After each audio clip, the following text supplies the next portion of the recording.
Hey guys, JB here from Alpha Wolf Consulting, talking to you today about the unconditional mindset and sort of how to build unshakable confidence within yourself through becoming unconditionally confident within yourself. So it's very important when we think about confidence, when we think about self-love, when we think about everything to do with our identity of self. This idea of fake it until you make it is so wrong, so backwards, because it's saying in essence, if I have to fake my confidence to sort of believe I'm confident, like I'm creating the perception and the reality where confidence doesn't exist within me. So refrain from this idea of ever having to fake it until you make it, and replace that idea with embodiment. So everyone has confidence, everyone has love, because what we have to understand is I've experienced in some aspect of my life, in some time of my life, the feeling of feeling confident within myself. Be it from as massive of an achievement as overcoming a personal goal and achieving a significant personal goal, to finding a really good friend, like to learning how to ride a bike, to learning how to brush my teeth, to learning how to do mathematics, like whatever it is, like just realize like confidence is a state of mind. Love is a state of mind. Like, all these different things, like inner peace is just a state of mind. Peace is a state of mind. Like, to the positive, to the negative, it's all just states of mind. So what we have to understand is that faking it until I make it creates a perception and a reality where it is outside of me, and I have to find it through like finding it in external things. So if I'm not confident, I have to find my confidence. Do you sort of get it? But confidence already lives within you. Confidence exists within everything.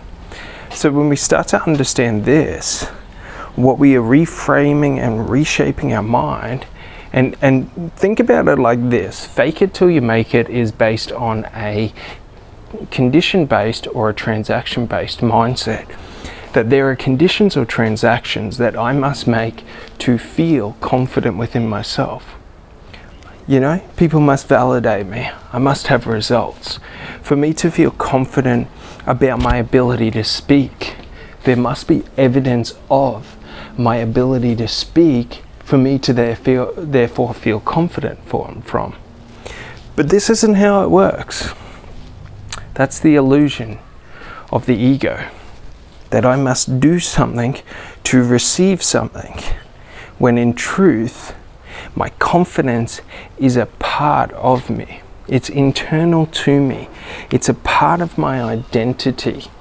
And the confidence I feel in the actions or activities that I do is a reflection of my willingness to allow myself to feel confident in what I do. Right now, I feel highly confident speaking, especially on these topics, because these topics I've put tens of thousands of hours of thought into, research, studying, embodying. Do you sort of get it? But I can also feel unconfident.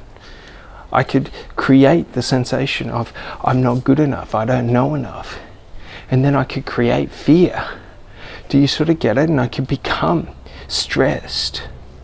It's a state of mind.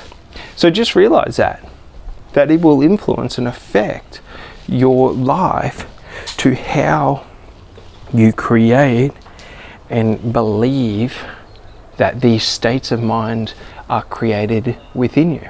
Are they created based on conditions, based on a condition-based mindset, based on transactions, that I must do something where other people say, oh, you're so confident, I wish I had your confidence, where I should be better than other people in the results that I get, whether I should, be validated through my understanding, like however you want to look at it, okay?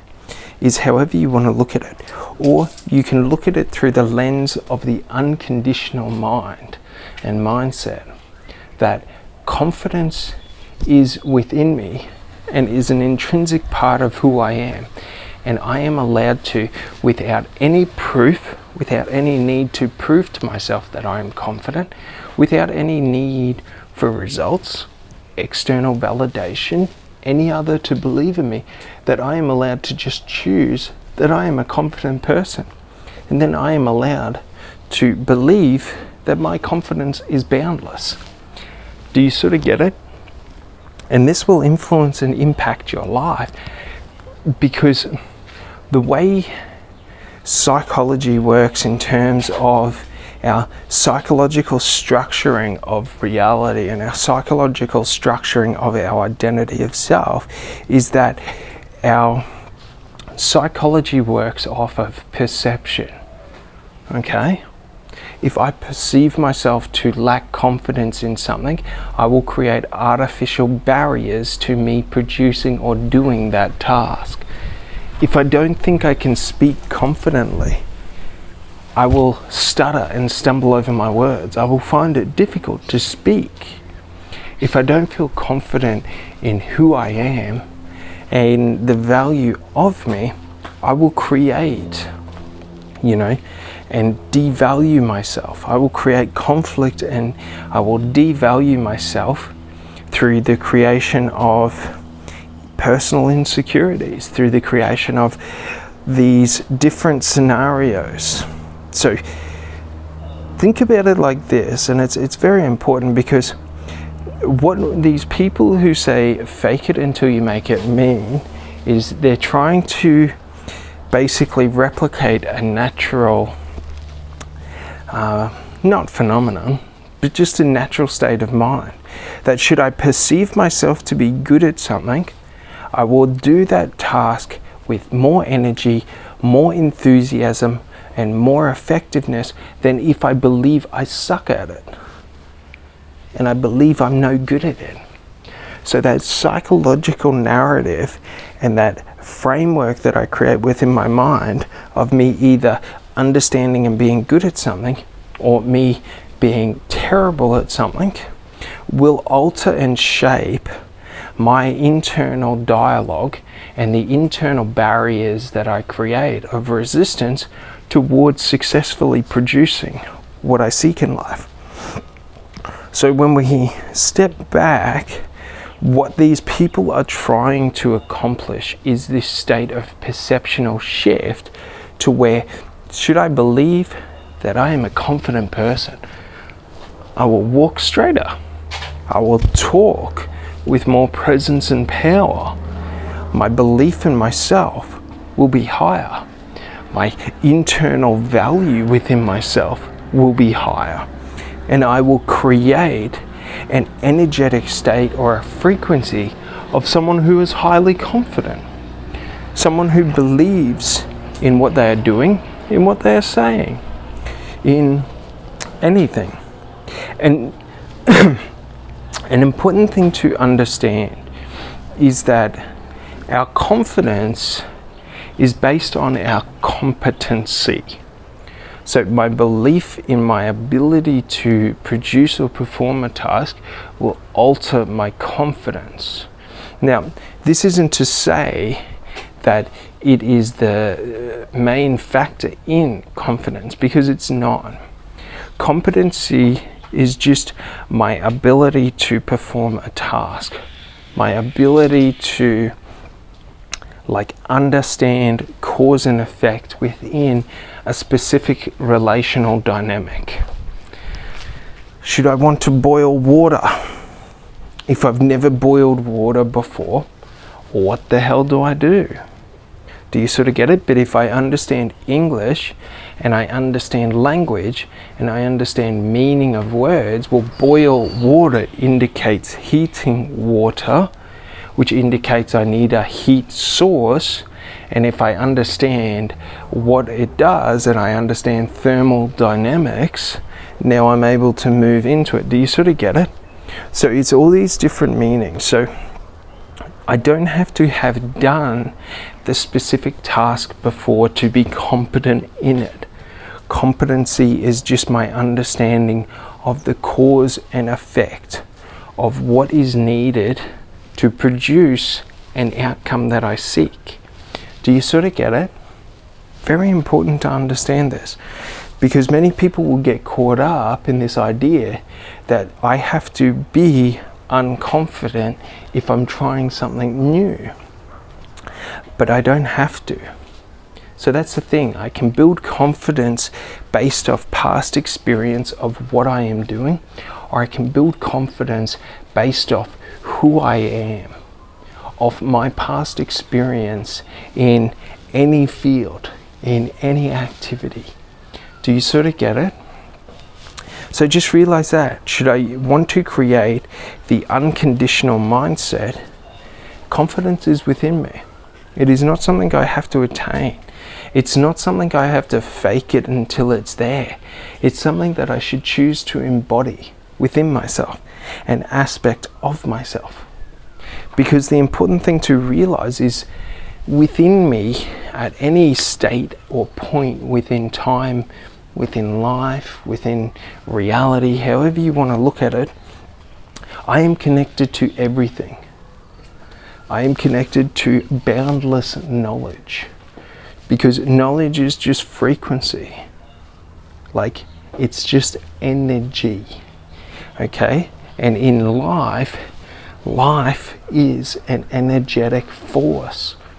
So what this means is there is consciousness within the air around me, okay? There is knowledge, collective knowledge, like, and this is getting pretty into understanding consciousness and understanding life in the universe, but essentially I can tap into the frequency of the information I want, and then through my conscious and unconscious mind, I can consume and understand that. What this means is anything that you want to understand, to know, should you close your eyes and should you focus in on it, your mind can pick up that frequency of consciousness. It can attach to it. And this is in quantum mechanics that we start to see and understand this. Now, science doesn't have a clue about this at the moment. They can't prove it, they can't disprove it, they can't do anything. So what you got to understand is this is more in the understanding of my consciousness, and how my consciousness is not a singular consciousness, but a part of a collective consciousness. And just like a computer accessing an external hard drive, my mind is accessing a frequency of consciousness that is outside of this individual or singular expression of consciousness. Do you sort of understand? This is very advanced information and very, very advanced understandings that through meditation, through aligning my frequency, I can expand my knowledge into new areas. And trust me, I've done this. I do this with everything. Do you sort of get it? And it works through imagination and through visualization, that our mind is able to pick up and pick up frequencies and then to transfer them through and to sort of interpret and decode them. And you could say that, you know, that it's all woo-woo, you know, want to be magic, but essentially this is how life works. And if you're able to tap in to the energetic alignment and states within yourself and your ability to pick up different frequencies through your mind, well, then you're able to understand any and everything within the universe just through thought. And that is powerful.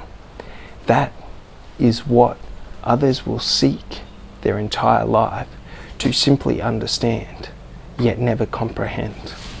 Have a